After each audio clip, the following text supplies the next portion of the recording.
Hello there, I'm Big the Dave and I'm here to go over a quick little script that I've written that marries the input system, the new input system for Unity, to the experimental preview package for localization. Now I'm going to quickly run over what the localization is and what the input system is. So if you already know those, skip to later in the video and we'll get right into the meat of this. So the control, the new input system allows you to do rebindable keys and all the stuff you would expect from a normal game that Unity just never used to do. So what we have here is a bunch of bindings for things. So horizontal axis has a keyboard binding for left arrow and right arrow. D-pad X, now D-pad X is like your left and right as an axis. A second keyboard bindings for A and D, so you can use left and right arrow or you can use A and D.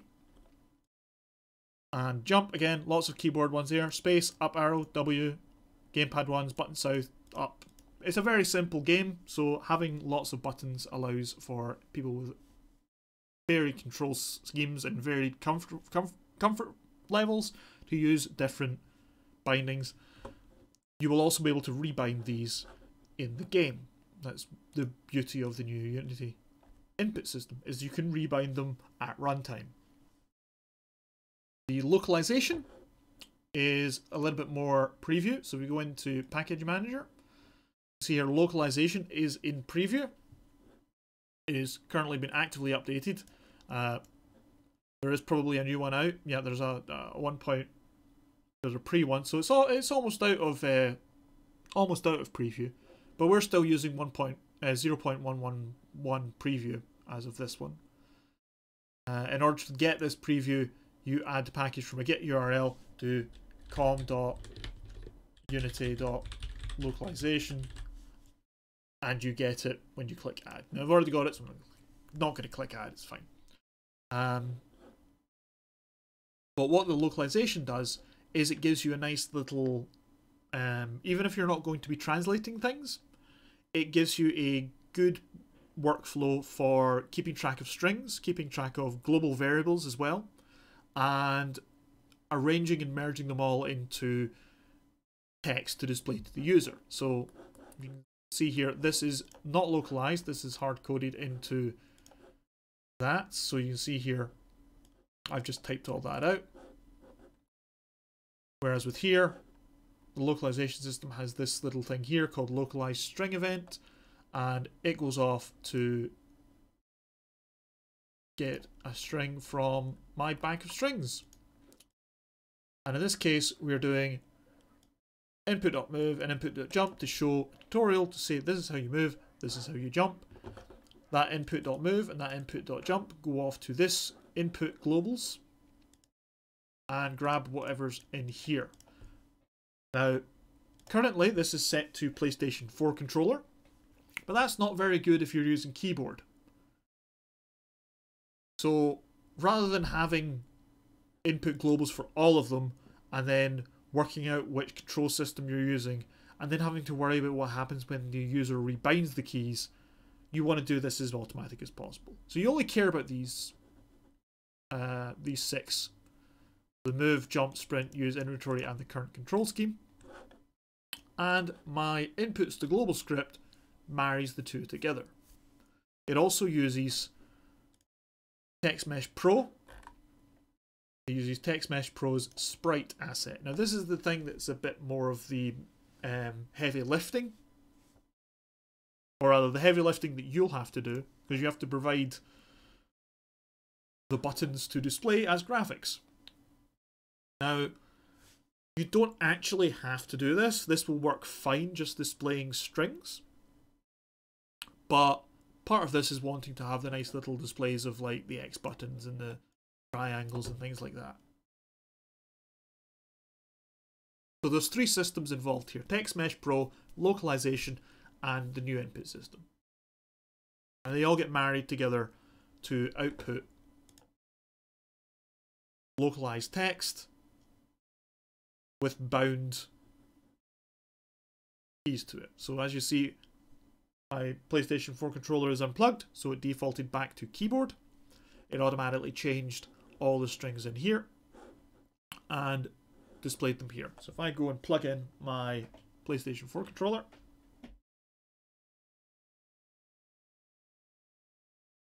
and it'll automatically change it to use the D-pad to move, hold cross, hold square.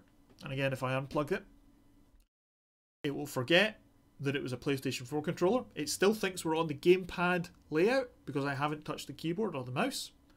So it reverts back to a more generic setting, a more generic one. It defaults to like the Xbox 360 essentially. If I then touch a key, should in theory change back.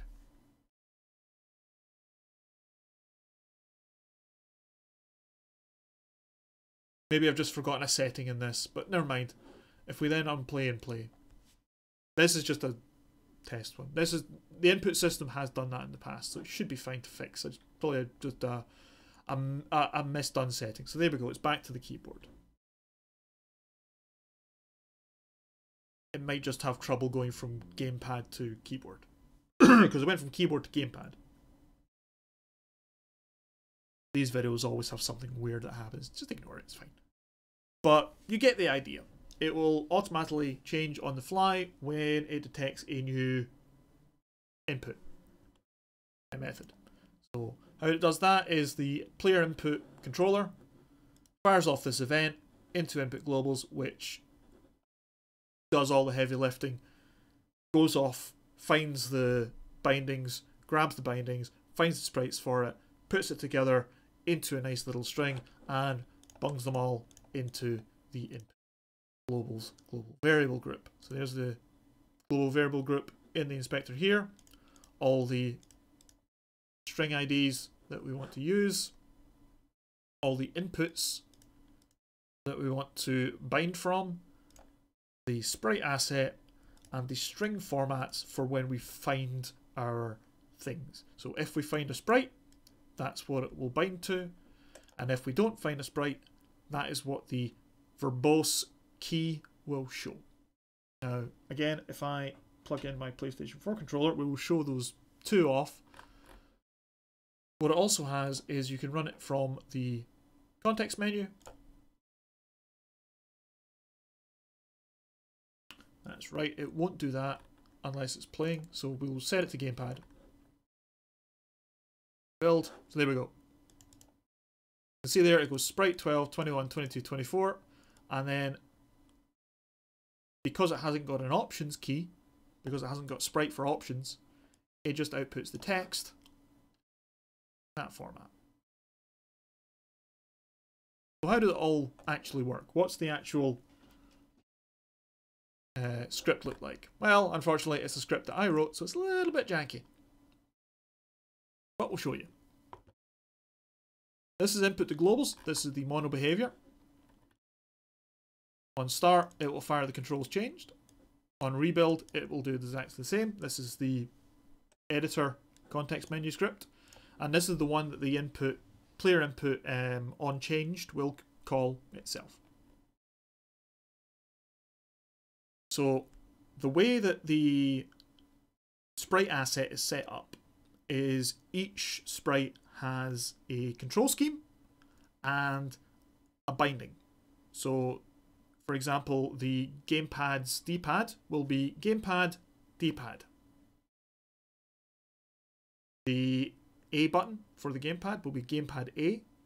The A button for the keyboard will be keyboard A. So that's literally the A button on your keyboard will be a separate binding to the gamepad one.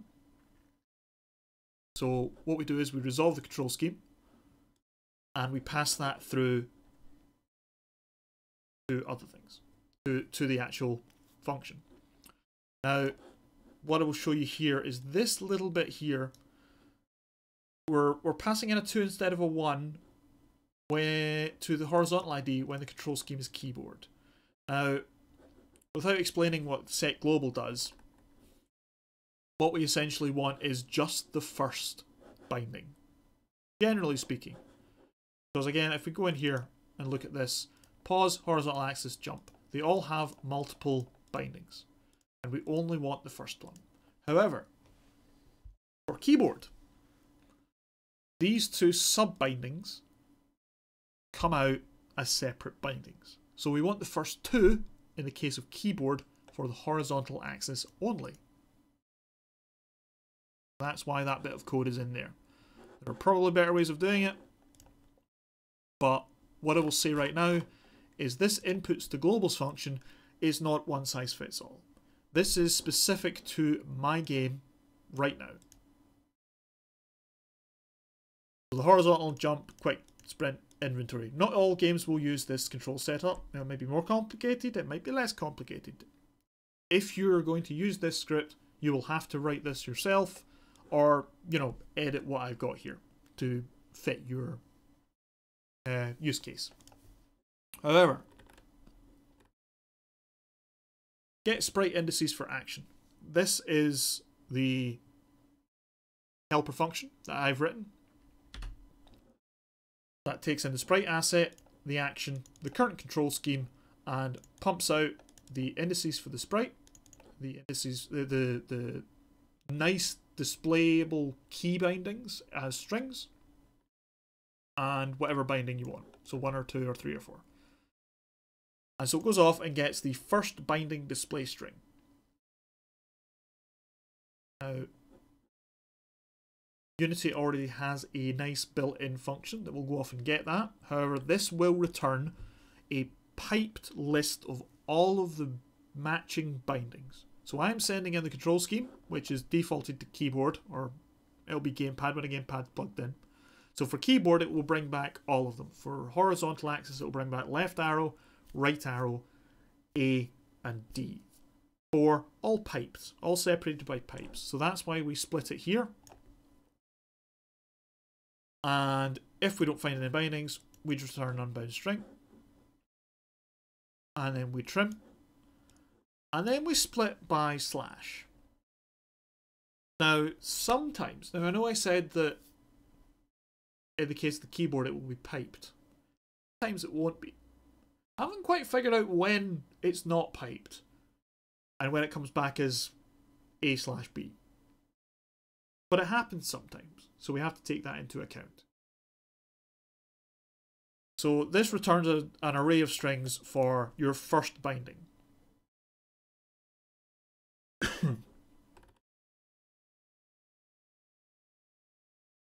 And then we go through those displayed keys, and we go and find a sprite for it. All we have now is the string, the user displayable string, the key that can be pressed to do the action.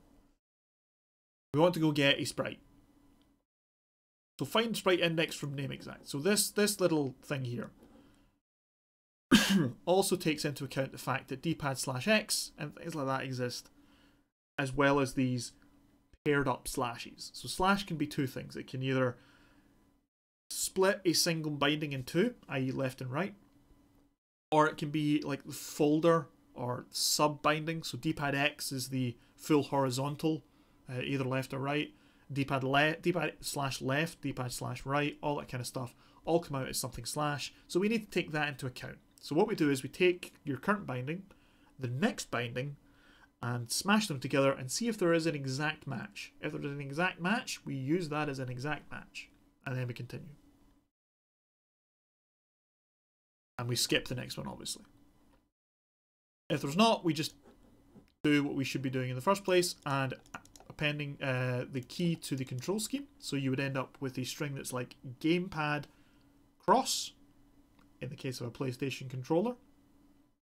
And we then just go and find, we just stick the key string in the list of keys because that's easily human displayable, and find sprite index from name or partial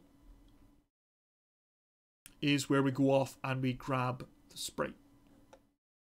So it also calls find index from name exact, which is this. So it goes off and finds an exact name. If there's an exact match, it paps that back. That's perfectly fine. We use the sprite assets built-in function to go off and get something by name. If it doesn't find it, we then just manually go look at the character table, because for some reason, sometimes that just doesn't work.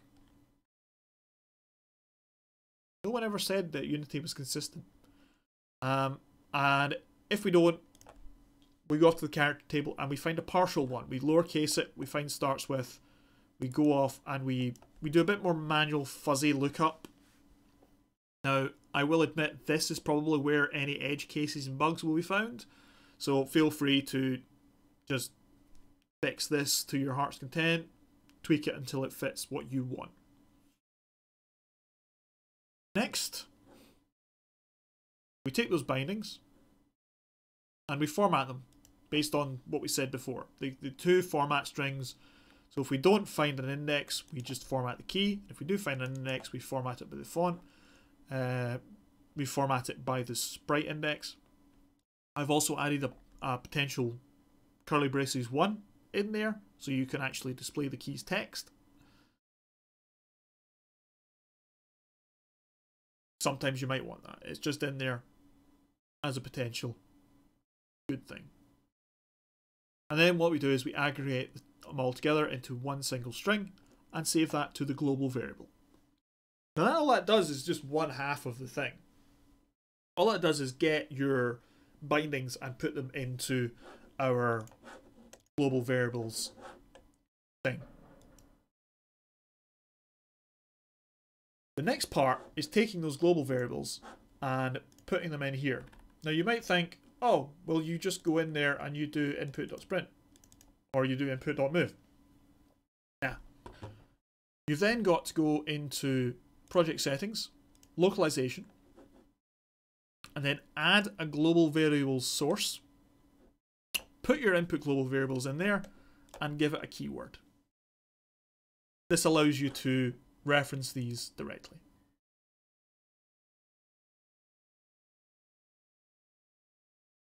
And now I mentioned before about button icons. Again, naming scheme, gamepad, dpad underscore right, because you can't have a slash in there. So we were going to have to split that anyway. It's a horrible mess of edge cases and temporary hacks that became permanent hacks. You know the usual way that programming works. But the biggest pitfall that I came with is actually creating this sprite asset. We go into the character table. You can see here it's taken all the sprites, all the individual sprites from this, and turned it into a glyph index. It's quite nice like that. It's nice and built in. But it's this bit, bx and by. Bx and by, for default for this, for some reason, was something like -16 and that. It was something like that. It was -16, 16, something like that, which put them offset down here. Every single one of these was offset. So the kerning was terrible. So what I did was I went in and I set these for the first one and figured out what bx and by should be. And then I opened up button icons, because button icons is a YAML file. It is a text serialized markup file, which means that you can go into something like Visual Studio Code and just edit it. So horizontal bearing X, horizontal bearing Y. All I did was find and replace those two lines across all of these, which fixed it up nicely. However, you also have to take into account that there is also double wide ones in this with space and shift and things like that. So those had to be done separately, but there were only 4 of them. And editing them in the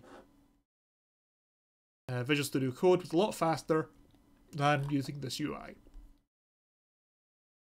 which is a bit jank. But that's pretty much it. Pretty much it for this. That's kind of how it works and how it marries the two together.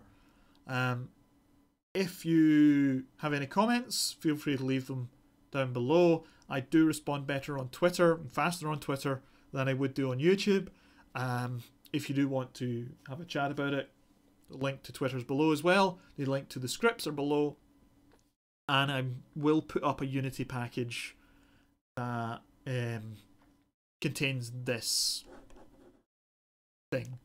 So you shouldn't have to go through and manually add in all of these yourself, because that is that's a bit of work to go and do 100 of these by hand.